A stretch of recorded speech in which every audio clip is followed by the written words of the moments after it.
Ron was the kind of guy who thought he had everything under control. He had two women, Cheryl and Janet, both interested, and a family Thanksgiving dinner he'd promised to bring someone to. So, like the smooth operator he thought he was, he devised a plan. Cheryl at 1 p.m. for appetizers, Janet at 3 p.m. for dessert.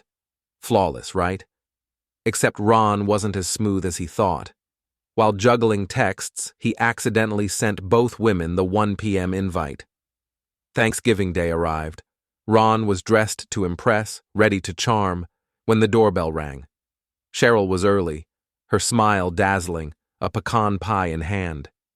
"You didn't have to bring anything," he said, laughing nervously. But before Cheryl could even set her purse down, the doorbell rang again. Ron froze. His stomach dropped. There stood Janet, holding a bottle of wine.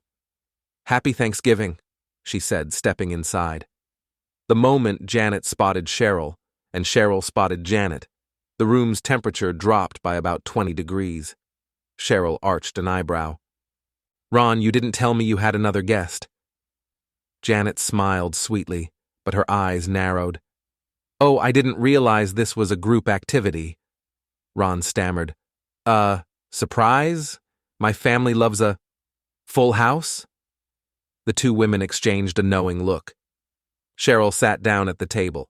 Janet followed. And for the next hour, they bonded over Ron's missteps. How he always double-booked, his terrible communication skills, and his questionable taste in cologne. By the time dinner was over, Cheryl and Janet were exchanging numbers with each other. Ron? He spent the rest of his Thanksgiving alone in the kitchen, reheating leftovers,